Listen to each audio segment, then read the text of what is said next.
Hi, good evening. My name is Trakayla Brakefield. I do want to just discuss this evening about the existence of unconscious work biases, mainly in telling what unconscious work bias is, impacts of unconscious work biases that exist, as well as recognition of unconscious work biases, addressing unconscious work biases, the benefits from combating from unconscious work biases, and just a recap of generalization to entail the existence of it. So just in summary of what unconscious work biases is, it's just automatic associations or reactions to a certain group or individuals in the workplace.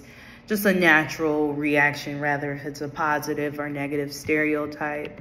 Many of the unconscious work biases are due to certain demographics. We have like age, race, gender, sexual orientation, disability status.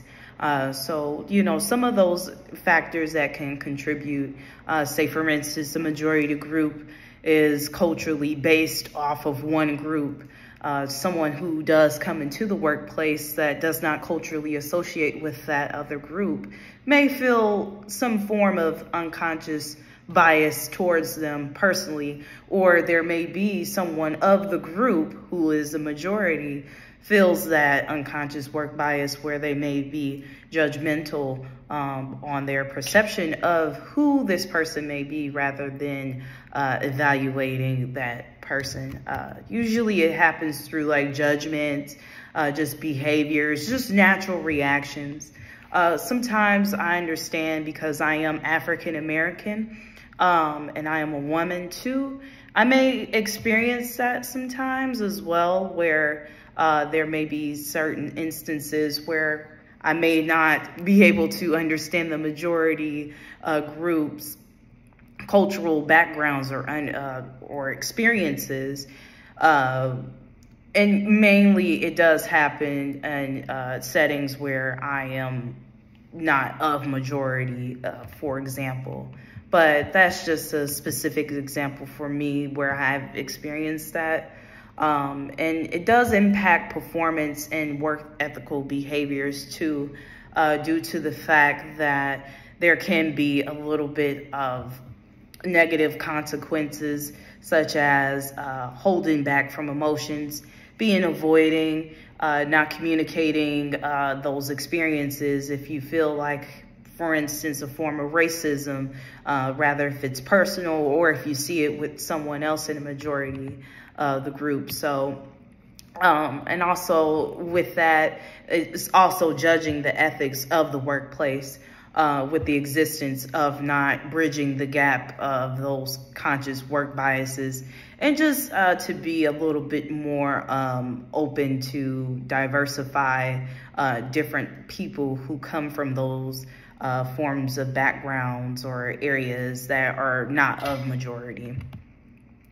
So important topics on like the unconscious work biases is recruitment, career development, and performance evaluations. So for instance, someone may have a promotion just due to the fact that they are a certain race, or they are a certain age, or they only have a certain amount of notoriety through knowing someone just because that's their friend or example.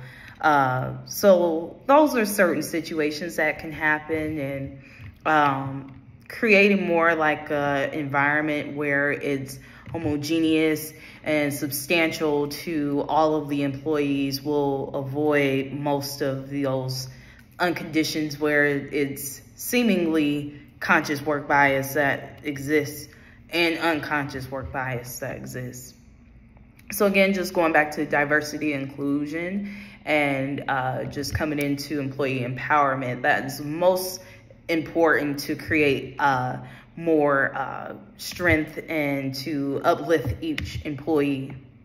So with this, we should raise awareness and be effective on decision making, just not to be judgmental on surface level of employees just based off of relationships, for example, or just based off of the majority demographics that coincide with the group where someone who is qualified for a position should be promoted rather than not selected.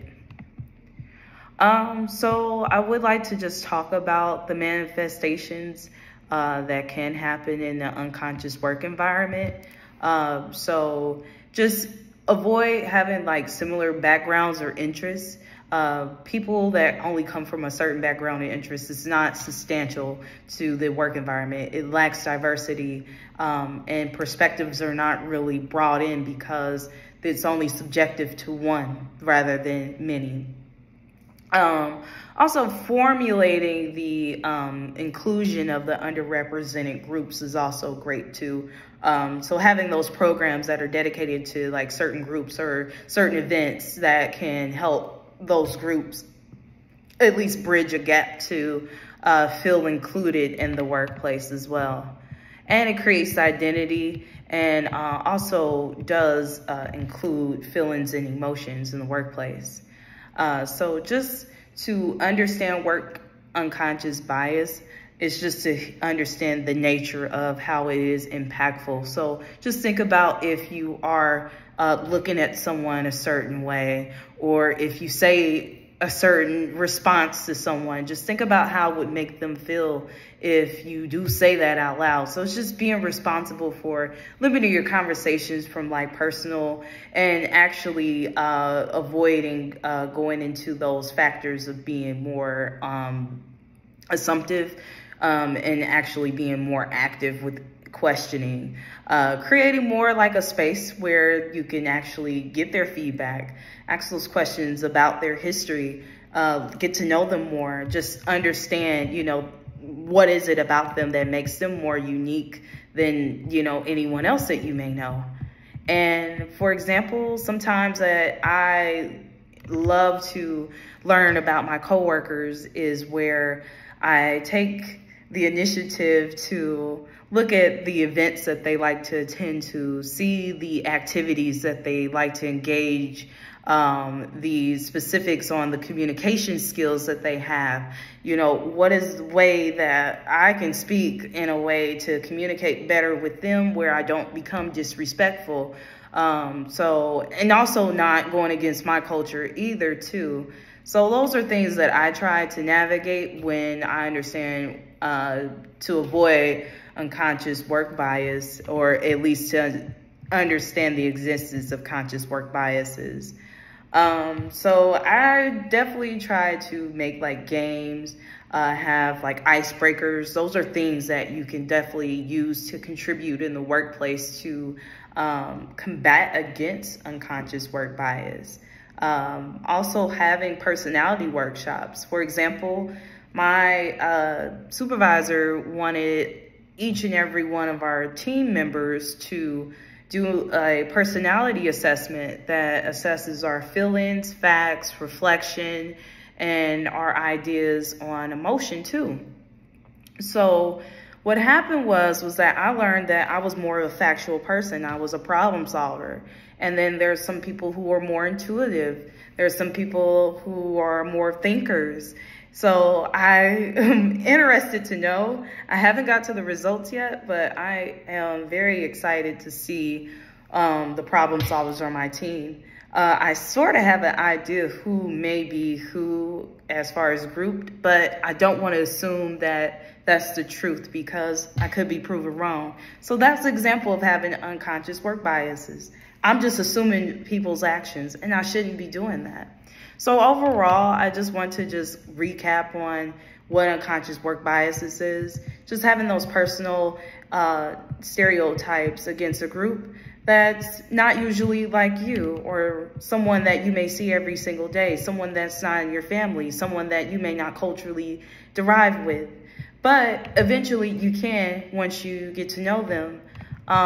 More importantly is to understand the existence of work unconscious bias in the workplace and addressing those issues to avoid unconscious work biases.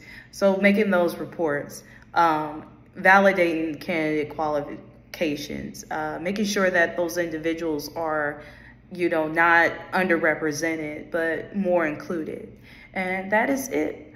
Hopefully that in the future that one day strategies can be improvised but each day is a growing lesson rather than just being a stagnant goal. So that is my summarization of unconscious work biases.